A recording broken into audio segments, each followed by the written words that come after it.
This month I said I was going to start doing 2 videos a week, and I was instantly overwhelmed, and then I ended up getting sick. So my first week I obviously have not done that, and most likely I won't end up doing it next week. So about a year ago I got really sick with the same thing I got this time, except last time I got pneumonia. If you don't know, pneumonia is horrible to get, and the effects of it lasted for months after I had gotten it. And it can also make you more susceptible to getting it in the future. I learned a lot during that time, and I've done a lot of research since.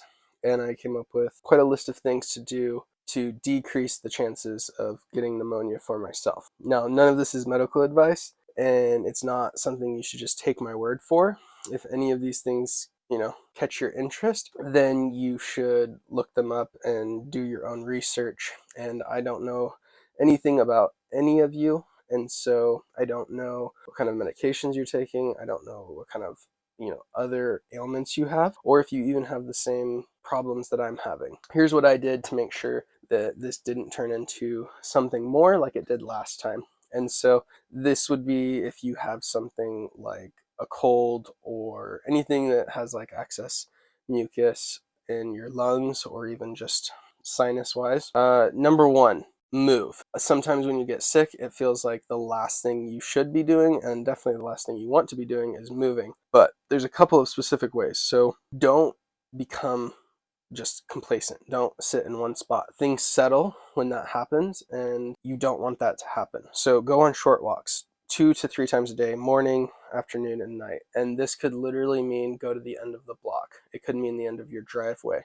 Just, if you can, get outside, and if you can't, just try to move around and do so 2 to 3 times a day. And then the other thing is you want to constantly be shifting. So if you're laying down, don't lay down on your back, because that's where things will settle and get deep into your lungs. And so what you want to do is you actually want to lay on your stomach, and this opens up your lungs, and it will also make it so that things don't settle. And if you have to, then lay on your left side and your right side, and you want to be shifting about every 30 minutes to not allow anything to get stuck.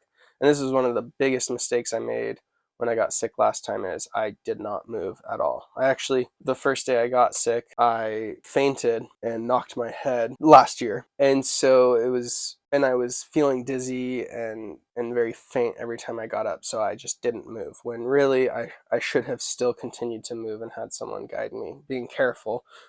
The reason I had fainted in the first place is because I stood up way too quick and then just quickly walked. But I was also very faint this time. But I was careful with it, and I continued to move. Okay, number 2, breathing. I've always been confused whether I should be breathing deeply when I have mucus in my lungs or a cough, and what I've come to the conclusion watching some videos and just of my own experiences is that you should. So you don't want to get out of breath, and that goes with the walking too. Do not overdo the walking, and do not get out of breath. Take it slow, take it easy. If a block is what you can do, do it and go back. Don't overexhaust yourself. You can always go on another one. So you don't want to be overly breathing, but there is an exercise you can do, and you could do it standing up or laying on your stomach. And it's taking in 5 deep breaths and holding each breath for 5 seconds. And on the 5th one, you want to cough when you're done. This one, I was actually shocked with how well it worked. And I will definitely continue doing this when I get sick, but it made a major difference. And just do it as much as you think about it. You want to just focus on those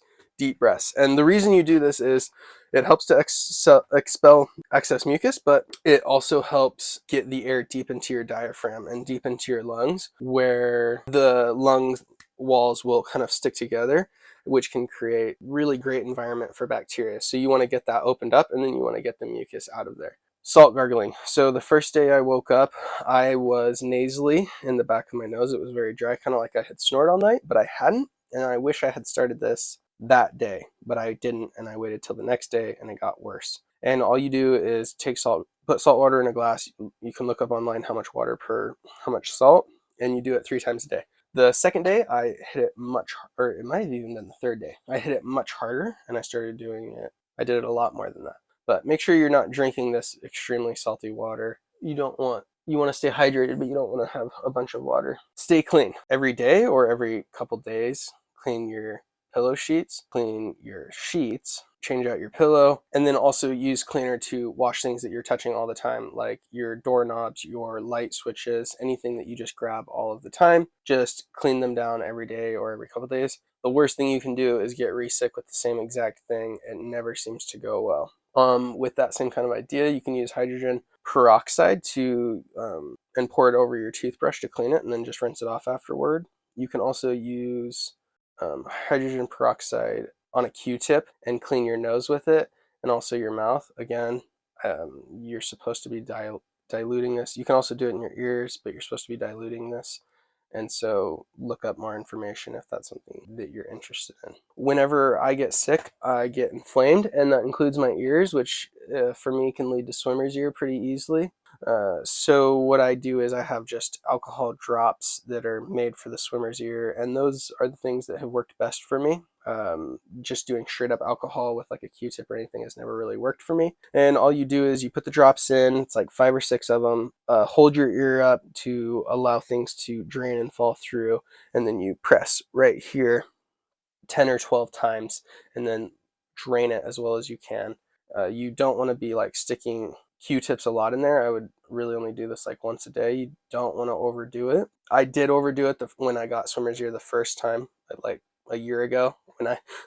When I got sick with pneumonia, I had also been getting sick many other times, and that's why I moved. One of the reasons we moved here, because I kept getting sick, and it was just kind of a bad environment for me. But I had done it so much that my ear dried out and started flaking, but it didn't fix the problem because it was so swollen. Stop your small and large stressors. So for me, I completely stopped eating sugar, gluten. I stopped doing my cold plunges, and I stopped intermittent fasting.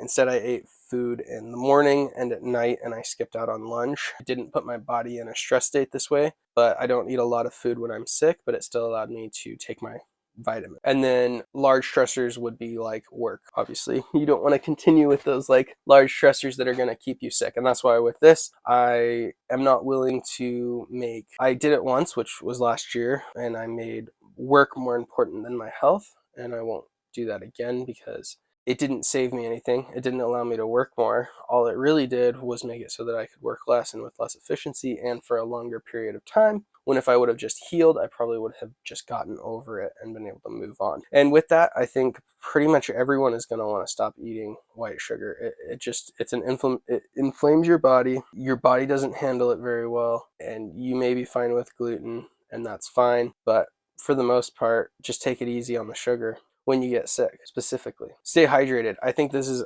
one of the things that's really easy to look over but extremely important. So you're going to want to drink more water than you think, and if you have some sort of electrolyte thing with salt, magnesium, and potassium, you should do that. That does not mean drink Gatorade or other artificial drinks with sugar or even the 0-calorie. You don't really want to add additional stressors into your body right now. So a pure salt, magnesium, potassium electrolyte, which if you're worried about that, I take this anyway.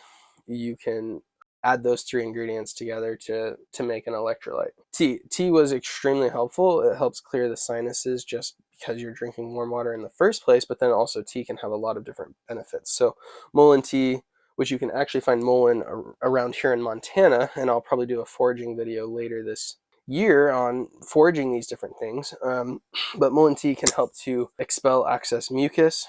Echinacea is good. Tea is good for flu symptoms. And then there's like ginger tea and green tea, which have also been known to help with sickness. Take vitamins. So pretty much everybody should be taking vitamin D and magnesium. Magnesium pretty much helps every body function there is, and vitamin D helps boost the immune system. And when we're getting sick, especially in the winter, it's one of the things we're probably the lowest in. And then garlic oil and or ginger are good at fighting infections. And so as soon as I get sick, because a lot of times what happens is I will have a runny nose, sinus, and then that turns into an infection. My mucus turns green, and then it goes into my lungs, and then I get bronchitis. This happened to me for several years, and which usually that ends up in taking antibiotics, which are not great for you.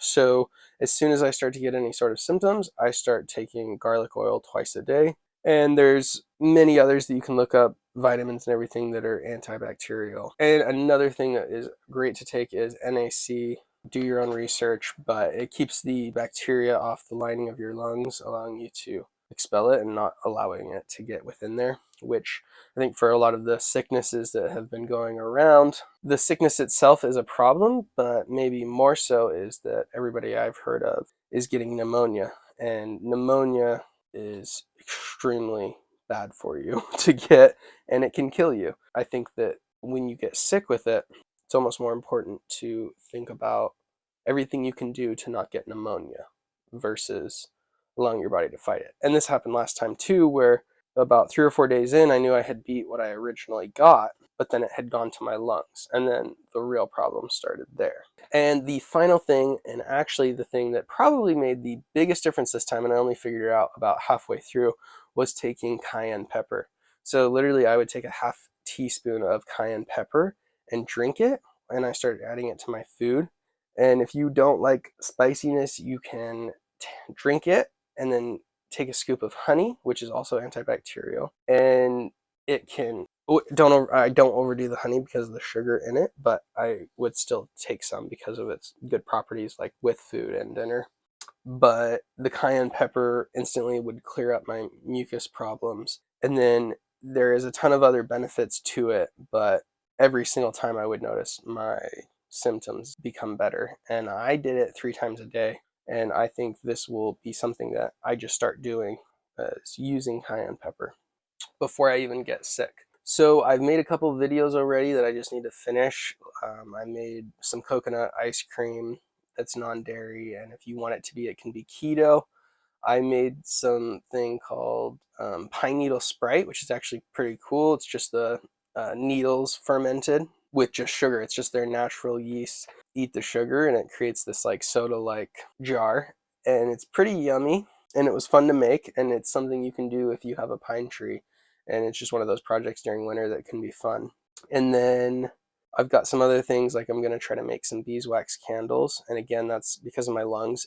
Every other normal candle I've ever had has always bothered me, and candle making overall was quite easy, looks to be quite easy, so I still need to do it. I got everything that I need to make it, but I'm pretty excited to try making candles and see if it does affect my lungs, and I'll let you guys know if it makes any obvious difference or if it's pretty much the same as using a normal candle. Got lots of ideas, really looking forward to making these videos and finishing them, but I'm not going to put work over my health, but it's still very important to me. So that's why I wanted to make this video, get a video done this week, and hopefully if anybody else has lung problems and they're, have problems with getting an infection every single time they get sick or whatever, that maybe this video can help them a little bit. So thank you for watching.